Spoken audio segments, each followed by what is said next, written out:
Shalom Ubracha, on poursuit Mishnah Zayin, 7e Mishnah du 3e Perek. Comme nous l'avons vu dans la Mishnah précédente, les fruits, la nourriture s'abîment. Et lorsque Réhouven laisse en dépôt chez Shimon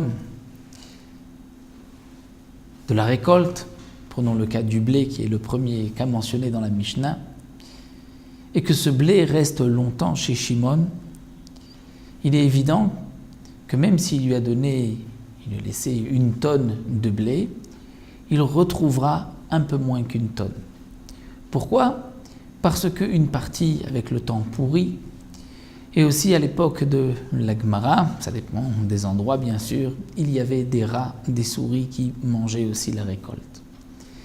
Quel va être le din lorsque Réhouven a laissé en dépôt 1 tonne de blé chez son ami Shimon, et Shimon a mélangé ce blé avec son propre blé.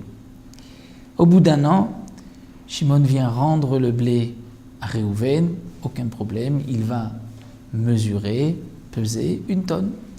Il va lui donner 1 tonne, mais en vérité, il doit lui donner un peu moins qu'1 tonne, puisque de la tonne qui a été donnée, qui a été laissée par Réhouven, il y a certainement une partie qui a pourri, une partie que les rats ont mangée.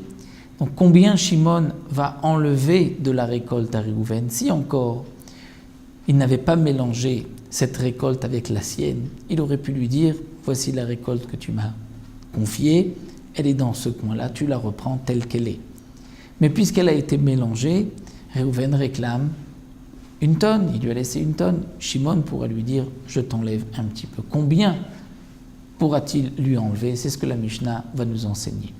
Bien sûr, comme nous allons le voir à la fin de la Mishnah, tout dépend de l'endroit. Tout dépend des conditions atmosphériques. Et donc cette Mishnah n'est pas une généralité pour tous les endroits du monde, mais à partir de cette Mishnah, on pourra se donner une idée et calculer aussi ailleurs dans le monde. La Mishnah nous dit « Amafkid perot etzel chavero », celui qui a confié des fruits chez son ami, on l'a appelé Réhouven, qui confie des fruits chez Shimon. « Arezei yotzilo chesronot », si ensuite Shimon a mélangé ses fruits avec les siens et qu'il vient rendre à Réhouven les fruits que Réhouven lui a confiés, il devra enlever chesronot, c'est-à-dire ce qui a manqué, ce qui a été mangé par les rats, qui a pourri. Combien pourra-t-il enlever? La chitine velaorez, si Réhouven lui a confié du blé ou du riz. La Mishnah nous donne une quantité qui était valable bien sûr à l'époque. Tish'a chatzae kabin lakor. Pour un corps, corps c'est une mesure de l'époque. Dans un corps il y avait 30 CA et chaque CA était composé de 6 cabines. Donc un corps correspond à 180 cabines.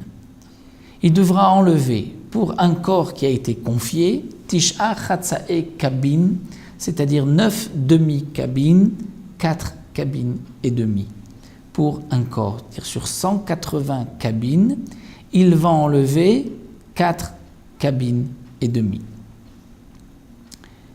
Ça c'est le chiour qu'il enlèvera, puisqu'on considère que c'est cette quantité qui s'est abîmée, qui a été mangée par les rats.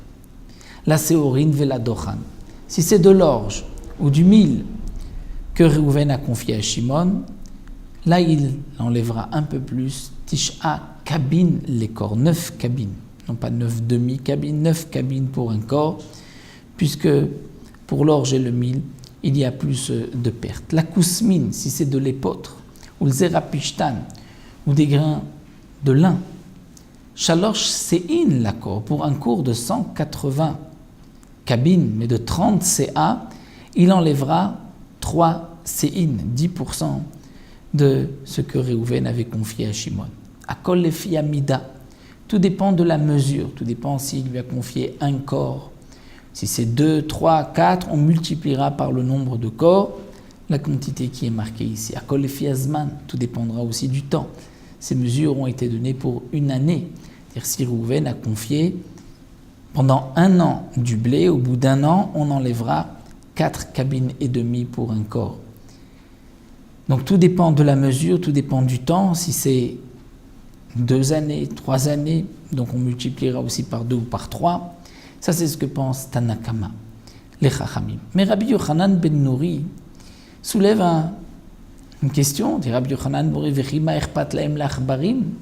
L'achbarim, les rats. Pour eux, peu importe s'il y a un corps ou 2 corps, ils ne mangent pas plus parce qu'il y a 2, 3 ou 4 korim. Donc, dit Rabbi Yochanan ben Nouri, valo ochlim ben me'arbe ben kim'a.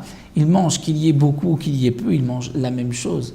Donc, si tu enlèves 4 cabines et demie pour un corps, même si il a confié Reuven à Shimon 3 ou 4 korim, on ne va pas multiplier par 3 les 4 cabines et demie, puisque le rat ne mange pas plus s'il y a plus de récolte. Et là, enu motzilo chesronot, et là, les corps echad bilvat. D'après Rabbi Yochanan ben Nouri, on n'enlèvera que les chesronot d'un seul corps. C'est-à-dire que s'il lui a donné 3 korines, il n'enlèvera que 4 cabines et demie, qui est la mesure qu'on enlève pour un corps, mais pas plus. Ça, c'est ce que pense Rabbi Yochanan ben Nouri. Comment les Chachamim vont répondre à la question de Rabbi Yochanan ben Nouri? Le Tosfot Yom Tov nous rapporte ce que Tosfot lui-même, dans la Gemara, rapporte au nom du Yerushalmi. Chose d'assez étonnant, le Yerushalmi dit que les Achbarim, les rats, sont des Rechaim, sont méchants, sont rachats. Pourquoi? Lorsqu'ils voient beaucoup de récoltes, ils vont appeler leurs amis, dit le Yerushalmi. Lorsqu'il y a un peu de récolte, c'est pour eux. S'il y en a beaucoup, ils vont appeler des amis. Et donc, ils vont avoir plus de rats qu'ils vont consommer. C'est pour cela que d'après les Chachamim, on va multiplier les chesronot par le nombre de corps. Et donc, s'il y a 4 korines, on multipliera les 4,5 par 4. Rabbi Yehuda Omer, Rabbi Yehuda, la Mishnah nous dit, Himaïta midam meruba. La traduction, Rabbi Yehuda nous dit, s'il y avait une grande quantité, une grande mesure, il n'enlèvera pas de chesronot, il n'enlèvera rien à la quantité que Rouven a donnée, parce qu'au contraire, il va y en avoir plus, motar. C'est-à-dire, nous explique le Barthénora, comme ce que la Gemara nous dit, lorsque Rouven a confié 10 korim ou plus, là, il n'enlèvera rien. Pourquoi? Lorsqu'on arrive à une grande quantité, il n'y a pas de perte. Pourquoi il n'y a pas de perte? Est-ce que les rats ne mangent pas? Non.